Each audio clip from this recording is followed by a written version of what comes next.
Nós já estamos de volta com o nosso divertido bate-papo aqui com o vice-reitor da Unimontes, professor e padre Antônio Avilmar.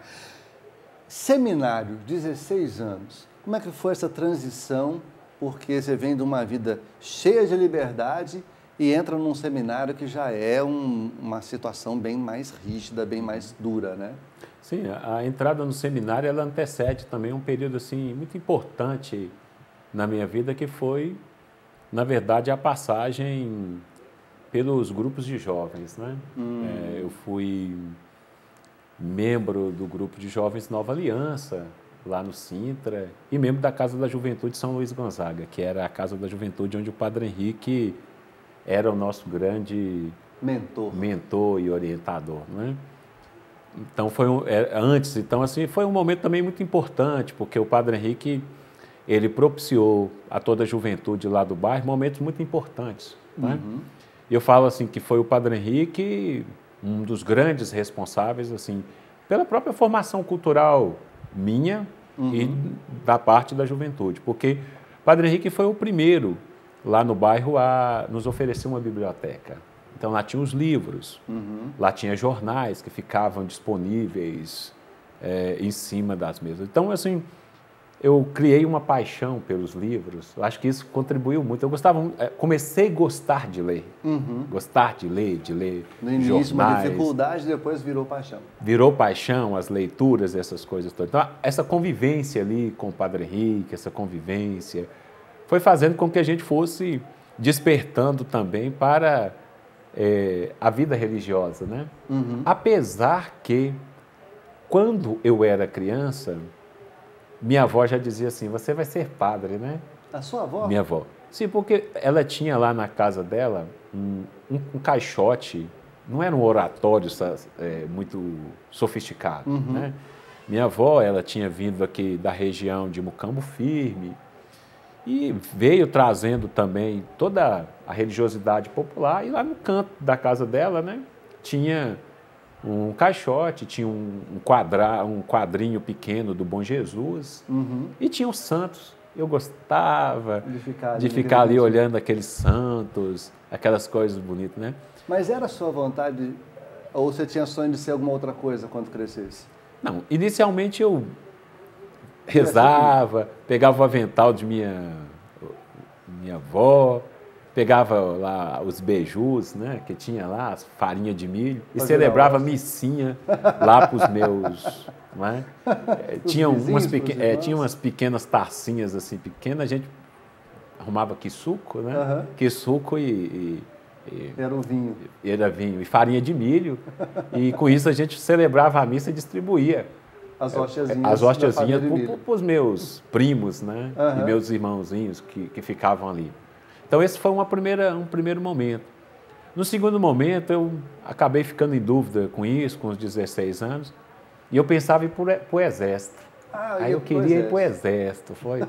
Eu pensava em ir para o Exército, né? Foi uma fase, assim, ainda de dúvida, do adolescente, né? Aquela questão do coração, de você ser religioso, depois você querer ir para o Exército. Aí tinha também as menininhas lá, as coleguinhas de sala de aula, né? Antes do seminário, você chegou a se apaixonar? Sim, a gente tinha aquelas pequenas paixões, não é? De escola. De escola, eu mandava aqueles bilhetinhos. Cartinhas de amor. Cartinha de amor para as meninas, né? Elas mandavam para a gente aquelas cartinhas, a gente comprava aqueles anéisinhos de bala que tinha, né? Enrolava o anel de bala, com o bilhetinho mandava para a menina, ela mandava para a gente, né? Então, é uma coisa que fazia muito bem, porque a gente gostava daquelas...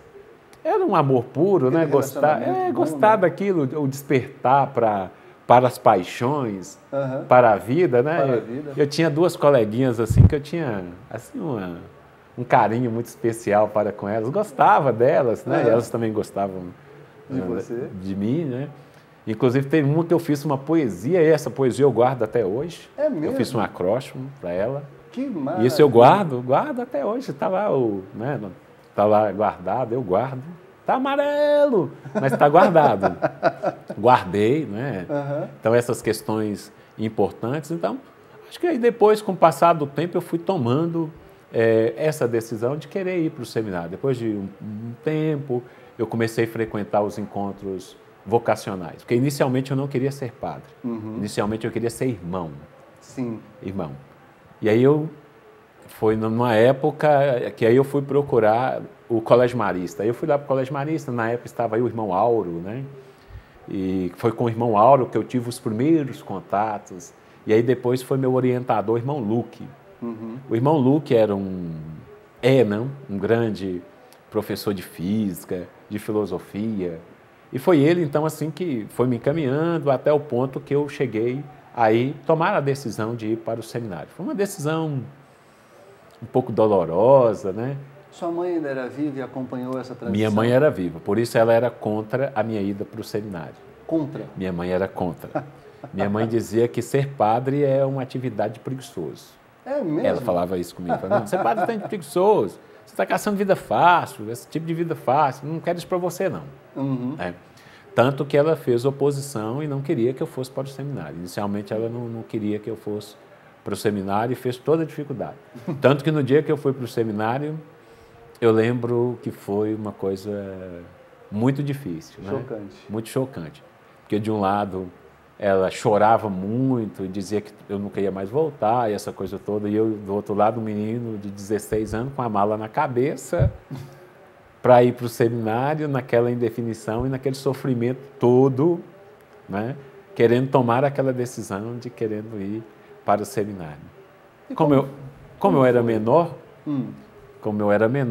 então nós estávamos indo para o seminário, então aí tinha um do nosso grupo que era maior, e aí na época o Padre Henrique então providenciou, né, que no juizado de menor que fosse feito um documento que ele responsabilizaria por nos levar para o seminário. Então aí foi quando eu fui para o seminário no dia 25 de janeiro daquele ano lá, de mais ou menos 1983, mais ou menos, 83, 84. E como é que foi esse período de seminário até ser ordenado? Porque aí existem dúvidas, será que é isso mesmo que eu quero?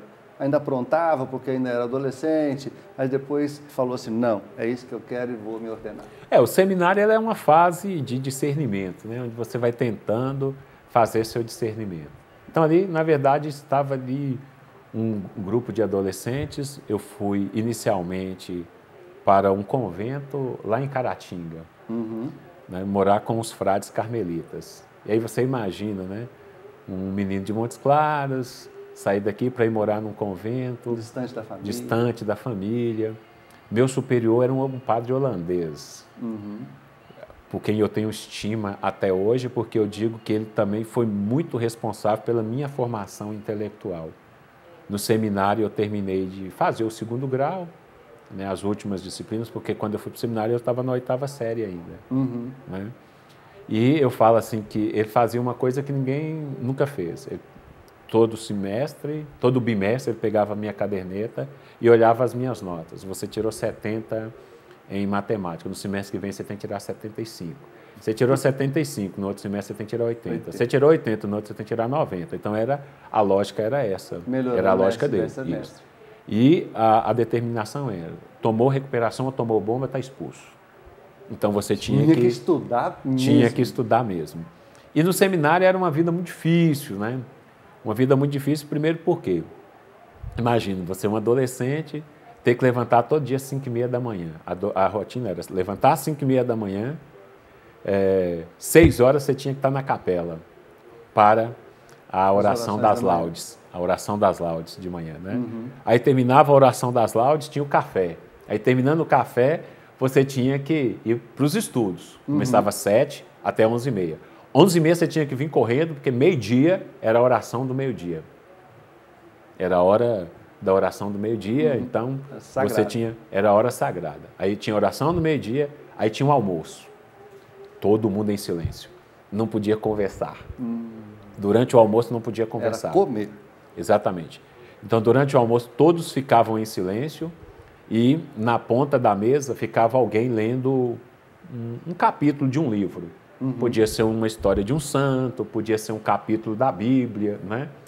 E aí, você imagina como é que era, né? Nossa, eu que gosto de falar com 16 anos. Você lá, todo mundo assim, né? Aquele tanto de adolescente, e aí de vez em quando você colocava um gole de suco de limão na boca, e aí olhava para um outro. Aí você... suco para tudo quanto é lado. Era. Então, aquela coisa toda, né? Porque assim, eu acho que o próprio clima... Trazia isso, né? Aquela tensão toda. E aí você começava a rir, começava aquela coisa toda. Uma formação extremamente rigorosa, né? Extremamente rigorosa. Então, nessa formação extremamente rigorosa, você não podia muita coisa. Então, eu terminava o almoço e tinha um recreio. Aí, o recreio de 12h30 até 2h da tarde. Aí você podia jogar gamão, você podia jogar dama, você podia jogar milhar, você podia ouvir música, né, tocar violão, você podia fazer essas atividades durante a hora. Aí 2h terminou, aí você ia para o trabalho. Todos os dias tinha trabalho. Então uma equipe ia para a horta, uma equipe ia para o chiqueiro, uma equipe ia lascar lenha, uma equipe ia capinar, uma equipe ia para a lavanderia, uma equipe ia para a marcenaria. Meu primeiro diploma é de soldador. Eu sou soldador, com diploma. Minha foi a primeira profissão foi essa. O seminário dava uma profissão para você. Ou te formava marceneiro, ou te formava pedreiro, ou te formava serralheiro, soldador. Minha primeira profissão foi a de soldador e serralheiro. Então, nós mesmos fazíamos as grades, as portas, as janelas. Então, era isso que nós fazíamos, né? Aí você imagina a atividade. Então, era uma atividade. Aí, quando dava 3h, terminava a hora de trabalho. De 2 às 3 ou 4. Aí você tinha que tomar banho. 5h, batia o sino. Era a hora da leitura. Até 6h30. Você tinha que estudar e fazer leitura. Aí, 6h30, começava a oração das vésperas. Aí você tinha que fazer a oração das vésperas. Aí tinha o jantar. Aí você tinha o recreio novamente. De 7 até 8h30. 9h tocava o sino. Aí era a oração das completas. Cantava-se a Salve Regina, em latim. E aí o sino tocava, luz apagava e todo mundo ia dormir. Todo mundo ia dormir. Não é? Então, era uma disciplina muito rigorosa. Extremamente rígida. É só no domingo que era permitido você levantar 7h. Mas toda semana era 5h30. Então, uma disciplina muito rigorosa. Então, uma disciplina que eu acho que formou muito também minha personalidade. Aí eu lembro que quando eu fui apresentar no Exército, aí era a turma, né? O padre levava você para apresentar no Exército. Aí eu me lembro que o oficial lá que nos recebeu, ele disse, não, vocês podem ficar todos do lado ali. Depois ele nos chamou e falou, olha, vocês estão todos dispensados, porque a disciplina do seminário não é diferente da disciplina do Exército. Vocês estão tranquilos, vocês estão acostumados. Vocês estão acostumados com essa disciplina que tem que acontecer ali. Uma vez ordenado, o senhor ainda tem professores que dividem hoje o altar contigo em celebrações, pessoas que te ensinaram e hoje atuam consigo como padre? Com certeza. Acho que isso tem ficado cada vez diminuto, né? Porque os padres, na maior do meu tempo de formação, grande parte deles já foram morrendo, né? Vão morrendo. E hoje, assim, um dos padres ainda que continua aqui na Arquidiocese, que fez parte, assim, diretamente da minha formação, é o Monsenhor Silvestre, né? Então, o Monsenhor Silvestre, ele fez parte da minha formação, a quem eu também, assim, tenho um agradecimento muito por ele também, né? Ele também era um padre que, durante a formação, nos incentivava muito, né, a leitura. Então, ele sempre estabelecia para nós a leitura de um livro e, com o passar do tempo, ele vinha, discutia com a gente, conversava, né? Então, hoje ele continua ainda presente aí na nossa formação. Agora, grande parte daqueles padres que passaram pela nossa formação, muitos deles hoje já se foram. E como é que foi, quando foi que o senhor resolveu unir essa sua atuação inicial como padre a de professor, que também é uma paixão que a gente percebe a olhos vistos contigo? Sim. Antes de ser padre, quando eu estava já quase na fase final, eu passei, na verdade, por uma crise. Crises. Existencial. Existencial, né? Aliás, eu passei por 2 crises. Uma antes da própria ordenação, Dúvida. Dúvida. Faltava um ano para me ordenar. Aí eu falei, acho que não é isso que eu quero para minha vida, não. Já as portas. Já as portas da ordenação, Tanto que da minha turma nós éramos 4. Hoje eu tenho um colega, professor Noni Montes, que foi meu colega, que é da minha turma também, que é o professor Gabriel do Nascimento, né? Vieira, né? Gabriel, meu colega, também de caminhada. Então, era eu, João Batista, Anísio e Gabriel. Dos nós 4, só eu fui ordenado. O Gabriel resolveu casar, o Anísio também resolveu casar e João Batista também resolveu casar. Eu decidi continuar, mas antes eu fiquei em dúvida se eu queria continuar ou não queria continuar. Então, aí nesse tempo que eu estava em dúvida, eu estava morando no Rio de Janeiro ainda, porque parte da minha formação eu fiz também no Rio de Janeiro. Brasília e Rio de Janeiro. Brasília e Rio de Janeiro. E, como eu estava em crise, eu resolvi ficar um tempo fora. Eu morava numa paróquia. Aí foi lá que eu comecei, na verdade, o exercício da docência. Eu trabalhava no Liceu Santa Mônica, lá na Posse, em Nova Iguaçu. Nova Iguaçu. Isso. E aí eu trabalhava lá no Liceu Santa Mônica e ali eu fiquei pelo menos uns 2 anos no exercício do magistério. Aí só depois que eu dirimi um pouco dessas dúvidas que eu resolvi me ordenar. Aí eu resolvi que eu iria me ordenar, aí eu ordenei. Aí no início, nos meus primeiros anos de padre, aí teve um ano que eu fiquei mais ou menos quase um ano e meio sem celebrar missa. Também me deu uma dúvida. Eu achava que eu não... Será que eu estou seguindo certo? Será que eu queria certo?